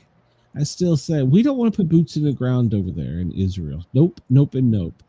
Not yet. Food assistance is safe through October, but risks grow if the shutdown continues. So we talked about all this. Federal judge on Thursday said she will require all immigration officers in Chicago to wear body cameras. She also said they did not follow previous orders from her, barring the use of tear gas and other weapons on peaceful protesters. Yeah. Oh. Well, here's the deal. If you're in the middle of it and you feel like you're not safe, Get away from them. Yeah, are you not gonna? Yeah. She says she's not happy. Well, Look at, I'm watching this stuff live as it folds out every night. There isn't a peaceful protest out there. They're doing things they should not be doing. Yeah, well, I mean, there are peaceful protests. That's not true. The people who rode naked in the street and laid down in the middle of it, although it was unique, it was still peaceful. So, like I said, I support their right to protest, even if you want to lay naked in the street. But what protest? I just wish that the people that wanted to do that type of protest were photo worthy. Yeah, hold your signs, walk around, speak your piece. Yeah. Don't get up and chest bump an officer. Yes. No. Don't get up in their face and spit on them. Yep. Don't block traffic. Don't, when they're trying to take somebody down that has done something, don't dogpile on them. That's not peaceful. That's stupidity. Yep. And don't interfere with him trying to effect arrests. Right. If they feel that they have to make an arrest, then they're officers of the law. They should. So. Mm-hmm. All right, so let's jump into the weather here. We have that awful purple stuff, mixed precipitation in the higher elevations of Montana, Idaho, and Wyoming, Utah, and parts of the Cascades up in Washington. The center of the country is where we're going to be keeping our eyes open for some severe weather happening. Anywhere from the Four Corners over to Memphis, Arkansas area. So there will be spotty showers throughout the day in the Great Plains, in the Ohio Valley, and in the Midwest. Of course, Florida, you're always ready for a good soaking. So see, tomorrow, which is Friday, it is Friday. As that moves across, we're going to be more concerned about the energy in the center of the country, primarily Kansas, Missouri, Arkansas, Oklahoma, and of course, Texas. You remember some of these storms that are moving across are the same ones that caused tornadic activity in California. So, and by Saturday, well, it looks as though we're going to be concerned about that area, like I was just talking about. Missouri, Kansas, Memphis, Tennessee, Texas, all the way down to Louisiana could have some extreme weather. And while West Tennessee and Kentucky could have extreme heavy flooding and storms. So that cold front's trying to push through the south, and it's going to cause some problems. But by the weekend, it could be a rainy and stormy in the Midwest and in the deep south. And Washington and Wyoming and Oregon could be getting some significant snow over the weekend. Let's look at today. Possible for tornadic activity is fairly slim, but not ruled out in the Midwest. Looking at some high winds are possible in the Midwest. So if you are listening to this in those areas, please be weather aware. The cold energy isn't made quite the impact yet, but it is coming. So we talked about that already, the Prediction Center. And let's talk about our friends in Australia so that we make sure we keep them up to date on their weather. And let me make this full screen. So in Sydney, it is 23. The winds are northwest at 11 kilometers. You're going to get a high of 32 today. Showers and storms developing later in the day. Melbourne, you're at 14.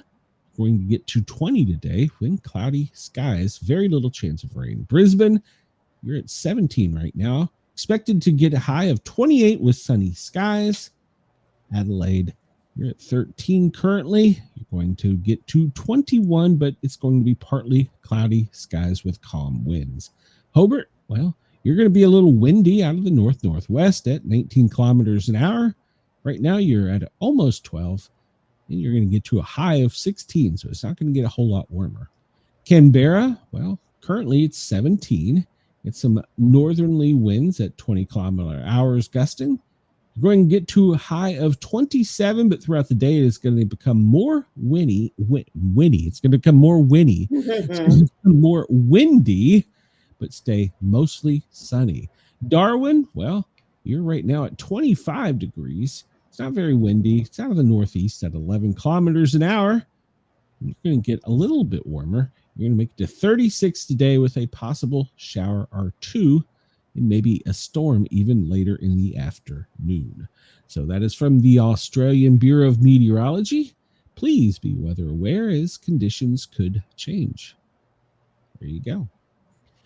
Areas where they're worried about the most rain over the next 24 hours. Well, always worried out in the Midwest. I'm sorry, not the Midwest, the Southwest. No, that's not right either. The Northwest. Good Lord, Glenn, get it right. Oregon and Washington could see some heavy rains up by the Canadian border and coming over into Montana as well. But coming down through the Great Lakes, the Ohio Valley today could be considerably rainy and wet if you're in certain parts of Illinois, Ohio, and Kentucky, Indiana area. So be weather aware. Taking a bigger picture and zooming out and looking at all the possible precipitation we see down in Australia, well, there's not a great deal of precipitation anticipated, except for maybe around Newcastle, a little bit north of there up to Port Maguire, and a little west to, is that Kenworth? Tamworth. So be prepared there. You could see some heavy rains. And we'll go back up to the States, and we will check out and see. It's pretty much where we talked about the Dakotas and Montana. Those areas are going to have the heaviest rain today, and that's going to, like I said, it's going to be moving across, and over the weekend, deep south could see some heavy rains and storms. Looking at the tropical outlook, well, it looks good for the moment. There is nothing out there that is causing them concern or alarm. And we'll look at the full picture and see if there's anything storming up out there. Wendell, how am I ignoring you again? So Wendell says, why don't Trump just put a contact on the leaders instead of declaring war on the country?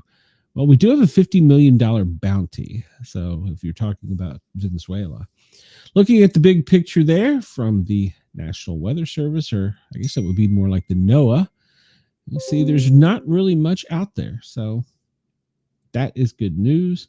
We want to keep it that way. Let's take a look at the bigger picture and looking for any activity. Nothing in the Atlantic at all. The one down here off of the west coast of Mexico is anticipated to keep moving out to the northwest and not do anything. Google does have one down in the Caribbean that could cause some potential. We'll keep an eye on next week. And if you look over here in the North Atlantic, that's just the remnants of Humberto traveling off. And it doesn't look as though there's much happening on this map as far as high wind speeds up in Alaska. We'll take a look at the radar here in a minute. Asia has been getting their butts handed to them with some typhoons. So look at current weather watches and warnings. And what do we have there right off from Weather Warn? Brenda, what's that say? What's what say where? I have one eye, and I'm over here trying to follow you. But did you also know that spicy barbecue pork rinds are really good? Yeah. Yeah. Actually, keto. I had to shove some in my mouth. So, yeah. Okay. Well, thanks for sharing. What I was referring to is, well, there's the test message from Montgomery County, Maryland, right up top. Every few hours. North Dakota has got a dense fog advisory, frost advisory in Colorado. And let's see what else we got down here of note. Yeah, most of these small craft gale advisories are along the coastal areas, interior and exterior of the U.S. Frost advisory in Pennsylvania. It's getting colder out there. New York has a frost advisory. And let's see. Hazardous beach statement in California. Yeah, there's earthquakes and all kinds of things. Rip currents on the East Coast, probably down in the Gulf of America.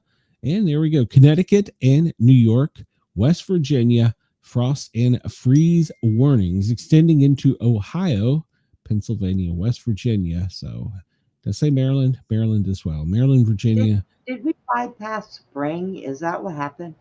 No, it'll be Really? back. This is just It'll be false. back. Okay. For a week or two. This is just false fall. So Oh, Utah is a deep freeze watch, and of course flood warnings down in Florida are pretty consistent. Let's see.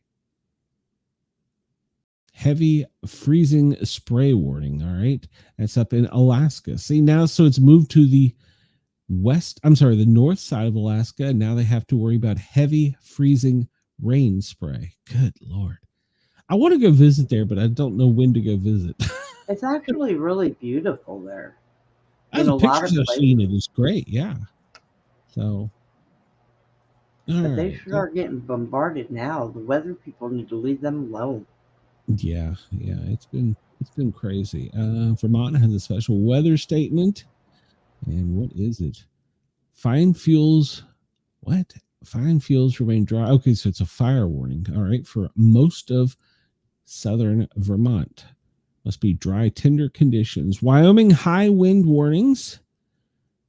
That's a very serious one. South Dakota has some flooding warnings issued. Take a quick look at the overall picture, and we see along the East Coast, we still have those gale warnings up from Boston, Maine, all the way down to the entrance of the Chesapeake. And then inland, we start to look in on the East Coast, and we start to see, well, we're getting those frost and freeze warnings from the Atlantic all the way over to the Great Lakes. And then looking out to the Midwest, we see those storms that we were talking about. Right now, there's no particular storm warnings issued, but there are some pretty significant storms. High wind watch. That is in, where's that? That is in Wyoming, right? No, North Dakota. So, right? Yeah. South Dakota. And freeze warnings, of course, we talked about in the higher elevations in Utah, Colorado, the Cascades. Let's take a look at the bigger picture for the entire world and see what we got here. We'll jump down to Australia. And we see our friends down there. Well, they have had for Western Australia, severe heat warning has been issued. A severe heat wave warning for Western Australia, and for South Australia, severe heat warning.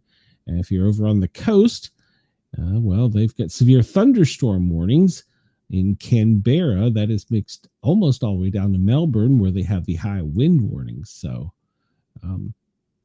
high strong wind advisory for coastal waters between Cape Otway and I need better glasses.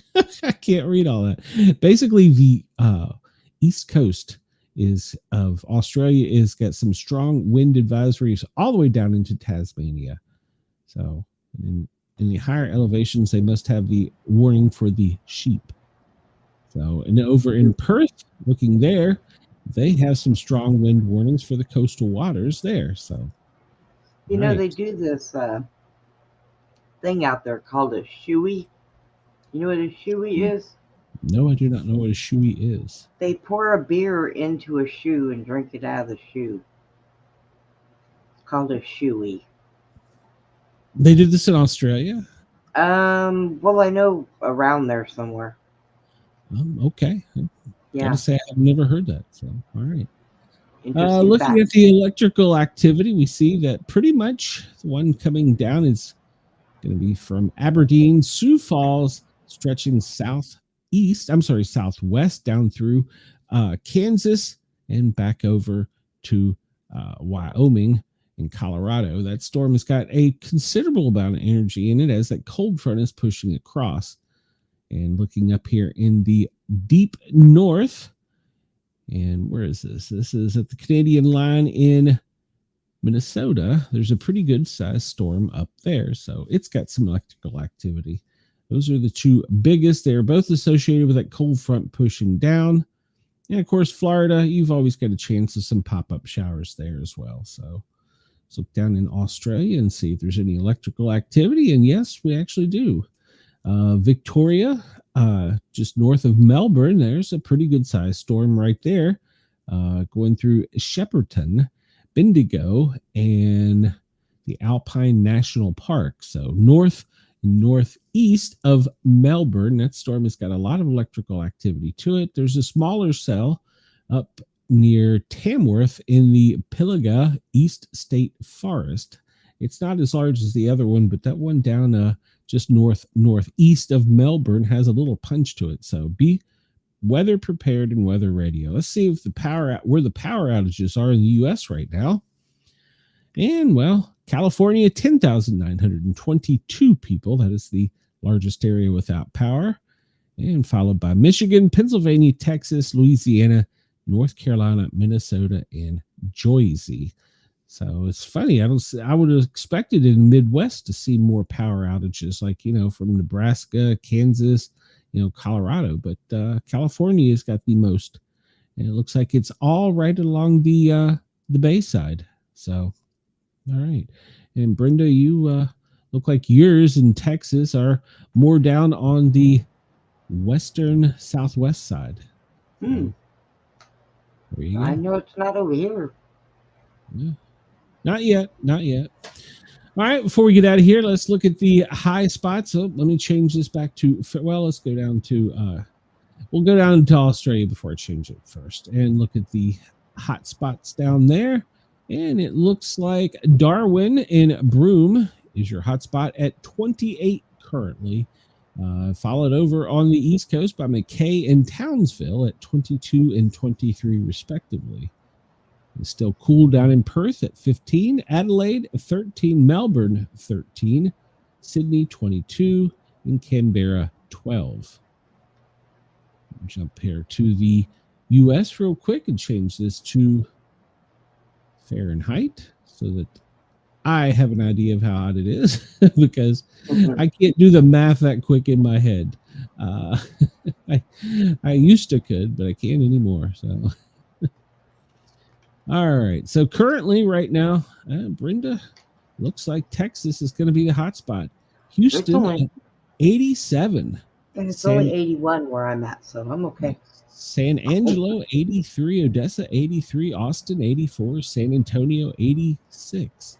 The heat extends all the way up through the Midwest. We see there Oklahoma City, Tulsa in the high 80s. Memphis, you're coming in at 85 right now. Jackson, Mississippi 88. Mobile, Alabama, 85. Tallahassee, you're kind of warm today at 87. We see all those areas. That's where the thunderstorm activity is going to be. Let's look at some weather forecasts real quick. Boston, well, you're going to make it to 55 today, partly sunny. Jumping down to New York City. You're going to have a high of 60, sunny skies today. Philadelphia, the city of brotherly love. You're going to be in the high 60, mid 60s, sunny skies. Washington, D.C., it's going to be breezy and 64 as your high. Knoxville, 75 degrees, and that's your high today. Sunny skies. Atlanta, well, you're currently at 80, and that's your high. Sunny skies today. Jumping over to the West Coast, and we see Los Angeles. We run out of time here. It is going to be a high of 76, sunny skies. Going up to Eugene, Oregon. I'll bypass Portland. It is going to be a high of 60 with partly cloudy skies. And going back to the Midwest, we look at Milwaukee and see 62 and partly cloudy skies today. Chicago, you're going to be a little warmer at 64 with cloudy skies. Memphis, well, you're coming in at 85 today. That's your high. Sunny skies. It's going to stay in the 80s until next week. So that cold front's going to come through.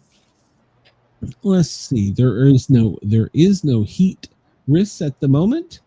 And taking a look at the big, beautiful round globe, well, we don't see a lot of wind activity except for around Alaska up there on the Barrier Islands in both the north and south coasts. So even up to the Arctic Circle some. Whew. Australia looking down at you. And it's going to be a relatively calm, wind-free day. Let's see. Let's skip ahead through this. Smoke from the fires through much of the central and Midwest could cause for some smoggy conditions today. And let's just go here real quick. No tsunami warnings, advisory watches or threats are currently in the U.S. And the most recent, what was that? Somewhere over here, I got most recent earthquake. Maybe? No? Maybe? Yes? No? Thought I did. All right. Nope. Here we go. In the past, we'll go to the past hour. Zoom out and see none in the U.S. Go to the past 24 hours, and we talked about the ones out on the West Coast. We see even one in as far as Oklahoma. So, past 24 hours, they had a 2.1 in Oklahoma. Many of them out on the West Coast, small quakes, as you were telling me about, or telling us about. Don't annoy me. In the past 24 hours, South Australia had a 2.4 on the 15th, about almost 24 hours ago. So there you go. And let's see. All right, before we jump out of here, we're looking to see if there's anything interesting up in the sky. Oh, Let's see if we see anything, and looking for anything interesting along the coast. Any P8s, looking for subs. Looks like there's a lot of trainer flights up today. And I'm not seeing any P8s. Lots of trainer flights. And on the West Coast, I'm not seeing any P8s. Doesn't mean they're not out there, but I don't see any right off. Take a quick look at Sky Glass. Refresh this real quick because we're about out of time. And zooming out what I'm, it's crazy. Zooming out what I'm mainly, no, I'm too far out. There we go. What I'm mainly concentrated on this one are these high flyers and the things way up in the sky that are observing us. And we got that one up there at 90,000 feet, dead smack over the center of the country, and one in the southwest at 80,000 feet. Just keeping an eye on things. So it looks like the ones on the east and the south, they've pulled out of service for today. But the one in the center of the two in the center of the country, wow. Now right at 80 and 90,000 feet. Whew, goodness gracious. They're listening for something in the Midwest. Don't know what, but they're listening for something. Skies are plenty. You can go find all this. This is not classified. This is all open source. And feel free to find it anytime you want. Let's see. Well, I don't have, I guess I didn't bring up Bitdefender today. So, okay. Well, all right. We can live without it. Brenda, you got anything going on, or am I going to see you again tomorrow? I will be here tomorrow. Okay. I'm trying to get with Susie to see if she wants to do a show tomorrow night. And I'll be starting back up my shows next week with Chad. So, all right. Well, sounds good. And you're going to stay with me, right? You're not going to abandon me, are you? Okay. Yeah, I only do those at night. So okay. Good. I don't want you to run off and leave me. So no, and everybody that watches from beyond the box, thank you for tuning in. Yes, thank you very much. I appreciate it. Everybody on Radio X, Dare Talk Radio in Australia, thank you for tuning in. Guys and gals, I do appreciate you listening, but if you really want to help me out, you'll come over to YouTube and give me a sub and a like, and we can get monetized, and I've got some other plans on some things going to do. So we'll talk about that, hopefully, as we get monetized. And I will be back tomorrow, and then I'm off for the weekend. No shows over the weekend. So I will be back tomorrow, same time, same place. You can catch me on Dare Talk Radio, Radio X in Australia, and of course, right here on the tubes. Brenda and I will be telling you breaking news, bullshitting you, telling you what's going on, farmers market, all the ones. Everybody have a great day. Yeah, great day, great morning. We will see you in 22 hours-ish.